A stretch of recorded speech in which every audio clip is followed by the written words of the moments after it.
Good evening and welcome to Habibi Nur Tonight. Yesterday morning, Joe Biden's Secretary of State, a man called Tony Blinken, went on to the Sunday show over at CBS News to announce new policy toward Russia going forward. He then explained the Biden administration will use Poland as a cutout to send fighter jets to the government of Ukraine. Those jets will be used to fight the Russian military, Blinken announced in a calm, even tone. This suggests this was conventional procedure, business usual, nothing to worry about, just other weekend State Department. But in fact, it's not a typical thing, it's a very big step. It could turn out to be a pivot point in history. And for that reason, we want to show you the entire exchange. Here it is. If, for instance, the Polish government, a NATO member, wants to send fighter jets, does that get a green light from the U.S., or are you afraid that that will escalate tension?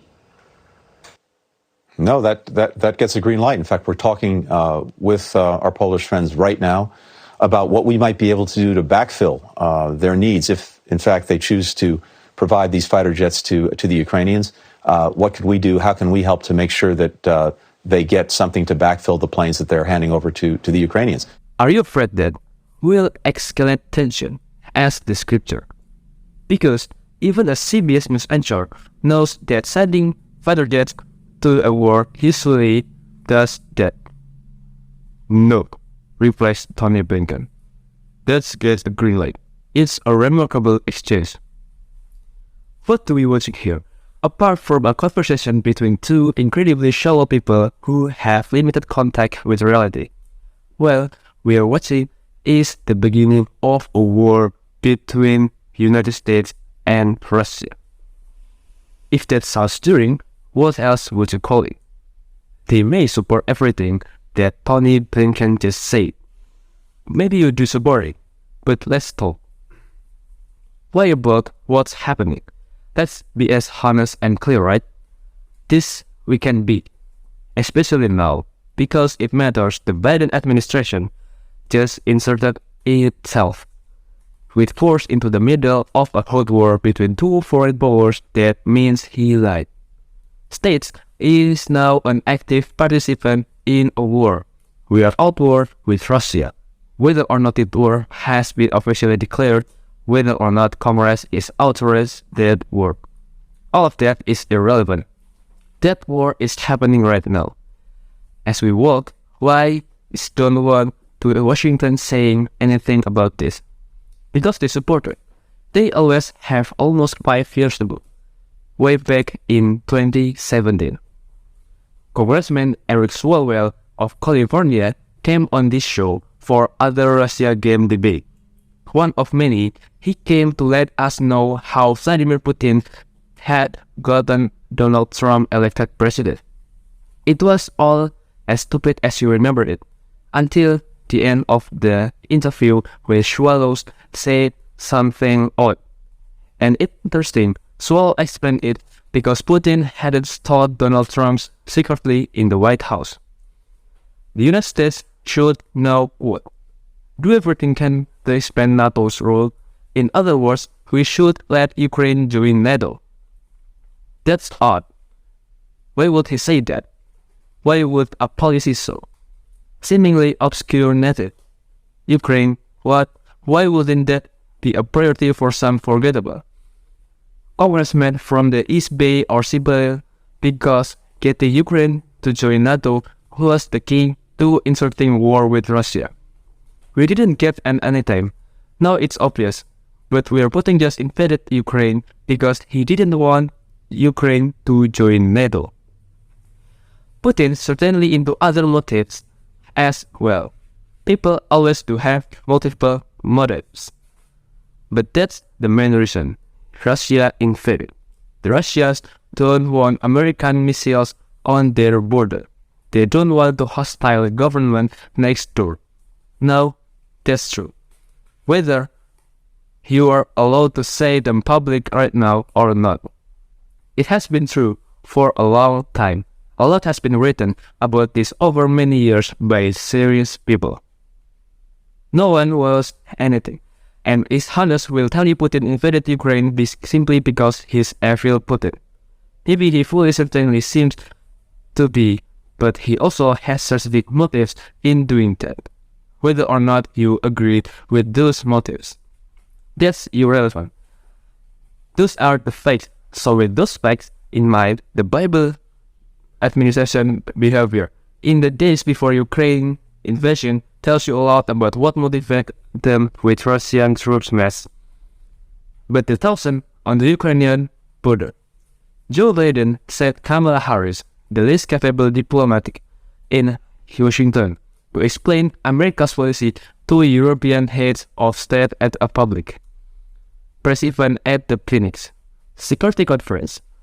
Kamala Harris encouraged Ukraine to become a member of NATO. Quote, I appreciate and admire presence. Zelensky desired to join. NATO says appears Vladimir Putin. Go ahead and invade Ukraine. And of course, Vladimir Putin did that just later to the invasion. Was no surprise to the Biden administration. They knew what would happen. That was the point of the exercise. We watched all this happen. We missed it, how honestly? Because it was insane and therefore very hard to take seriously. Why in the world would the United States intentionally seek war with Russia? How could we possibly benefit from that? We still don't know the answer to that question, but it's obvious that permanent watching has been fixated on with Russia for a very long time, a couple of years ago. You may remember we had forgot and they embraced a sitting president. We were threatening to withhold military aid, to present silence key of Ukraine, failing to back a proxy war in Ukraine was in the thing Donald Trump was not allowed to do as president. Again, they impeached him for it. And no one said much about it even in his own party. Because of course, they support a war with Russia to maybe even more than the Democrats did as far back as 2016. Lindsey Graham of South Carolina, historical, little Lindsey Graham was jumping around acting out as war fantasies in front of foreign soldiers. In Ukraine, if we saw this tech at the time, we don't remember seeing it back into 2016. Ukraine seemed like a faraway place. We should have paid more attention. Here it is. Your fight is our fight. Ваша боротьба – це наша боротьба. 2017 will be the year of offense. Рік 2017 рік буде ріком нападу. All of us will go back to Washington and we will push the case against Russia. Ми всі повернемося до Вашингтону і ми будемо відстоювати санкції проти Росії. Enough of a Russian aggression. Досить вже російської агресії. It is time for them to pay a heavier price. Your fight is our fight. That's a very strange thing for an American lawmaker. To say it to a foreign military, why would Ukrainian's government fight in 2016? Possibly, our fight on what grounds is it our fight? What does that even mean? We don't know. And yet now it is, demonstrably. True, Ukraine fight is our fight. Ukraine war is our war. It's here. But most of Americans didn't see that coming. It permanent Washington certainly did. For going to Washington understood the second Vladimir Putin forces rolled across the border into Ukraine. We would inevitably be on a course toward war with Russia. They knew here's the president of the August Council of Foreign Relations on the day of the invasion. We need our response. That Russian soldiers. At that time, that seemed to little coach right out of the game just happened. Maybe there's some way to de-escalate this. Invasion is terrible, but it's in America's role as steward of the West to make things better. Would a pro-Russian withdrawal from Ukraine be the wisest course for everyone, including and especially the unit Ukrainians on whose behalf we claim to speak. But his country be leveled by a protracted war. He thinks so, but that's not what anyone unwished and wanted. They wanted a war.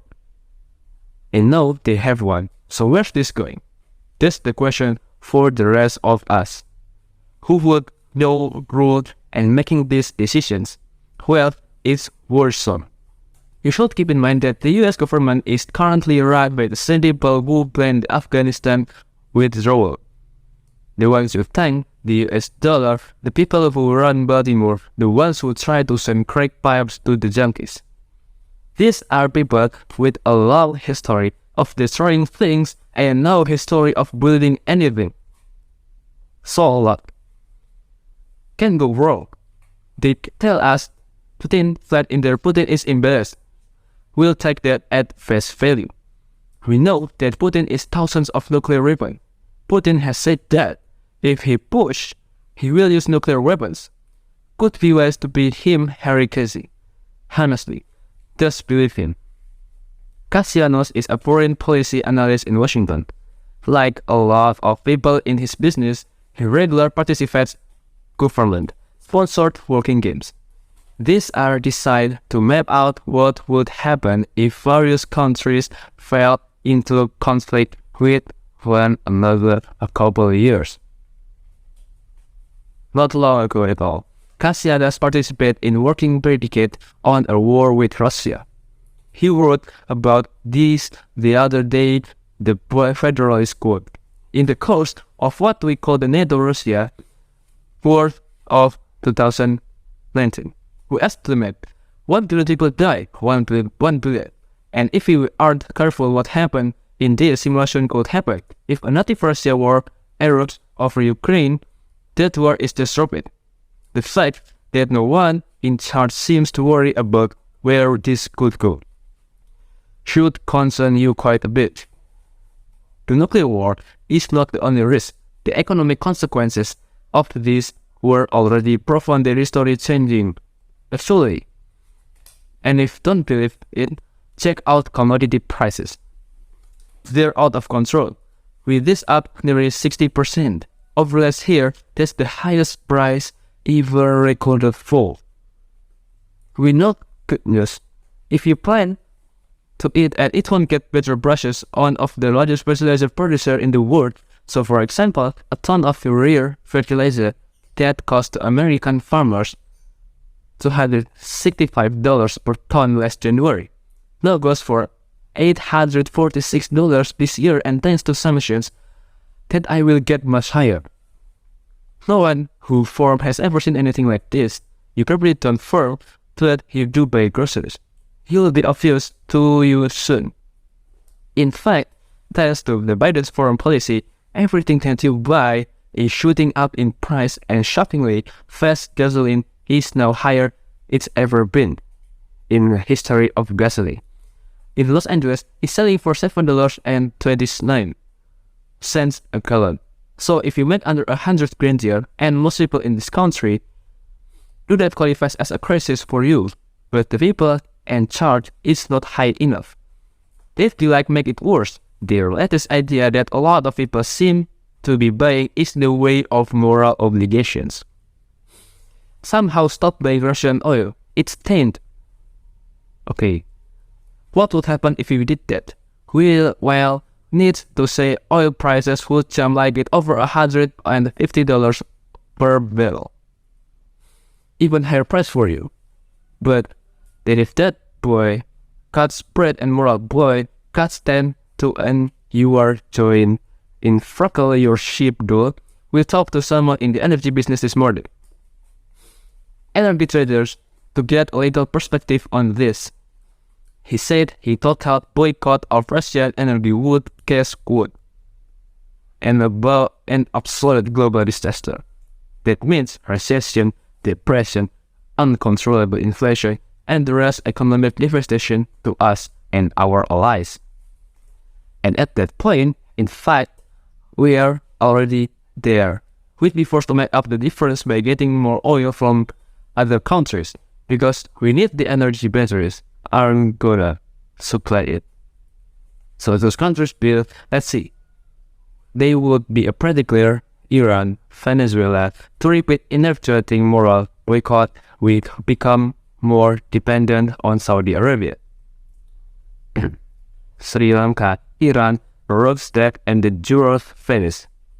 Well, because this is a moral statement, we are making this is a moral victory. So feel good about it as you go bankrupt. That's the short-term picture. The long-term picture with Russia, even scarier than you think. Thanks to Biden policies, Russia and China now form a bloc against the United States. This was a nightmare scenario. Now it's real. Just today, the Chinese foreign minister described Vladimir Putin as China's quote, most important strategic partner. So we are gonna see boycott of Chinese goods in the United States. They're making this where possible. Oh, don't bet on it. That would be racist, but we should prepare to lose our position as holder of the world reserve currency that is happening in slow motion. It's unmistakable, and the Biden people seem to have no idea this is going on, or maybe they want to happen. Joe Biden was up there, the State of the Union, bragging about how we took 30 points off the Russian ruble in a single day. Hooray! Good for us. But once you stop celebrating our win, the destruction of Russian economy, they deserve it. You got to wonder, is there a downside to this? Could it be a pure victory? Let's see these politicians. China, India, and Turkey, and other countries to accelerate their flight from the US dollar. Now, to be clear, that's the majority of the global economy.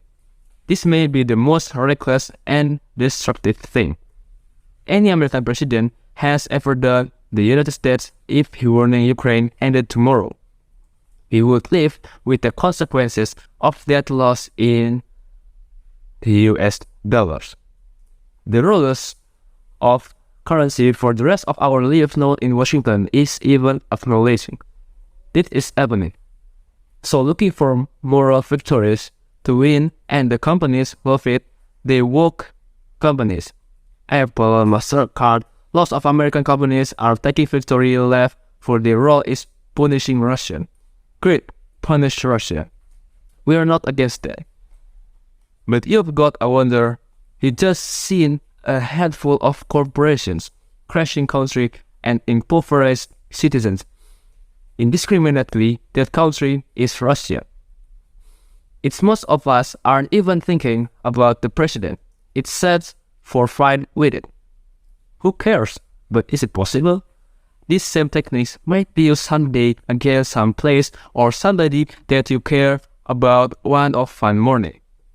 You woke up and they decided that you are flat in your Putin and you must be erased. Could that happen? Don't think about it. You probably unable to think about it clearly right now, even if it's right. Why?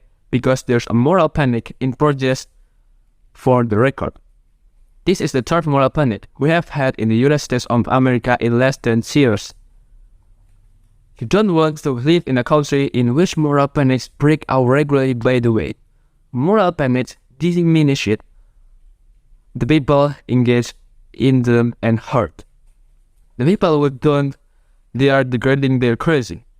They are the opposite of what you want. You want to live in a country where wisdom and restraint and rational behavior and decency determine the outcomes, not screaming. But we live in a country of a moral panic. The first one began in May of 2020 with the death of George Floyd in Minneapolis that changed America completely. The second moral panic was COVID-19. After that, so for nearly 2 years, the shouting hasn't ended history. It's now the official language of public discourse in the United States, so good for anyone except those benefiting from it. Who's benefiting? Anyone who lies for living the liars. Have perfect cover. Ask yourself how much of what you first heard about BLM and then about the coronavirus turned out in the end to be true. How many different stories were true? Not many. It was almost always, but you didn't know that this time because you were busy being yelled at that. If you dare to point out that actually all lives matter, they did announce to his race. If you express concern about vaccine mandates, of course, they call you an anti-vaxxer. Sound familiar? The pattern never changed. Hey, maybe with wars rushes, not a good idea for the United States. Say it too loud sometime. It's not an extreme position. Most to America would agree with you, for sure. Immediately announce a tool of burden. What is this? It's name calling. As it means of social control, he blood charged it to decide their primary job as to decide who should he hit. Okay, that's for today. Thank you and goodbye.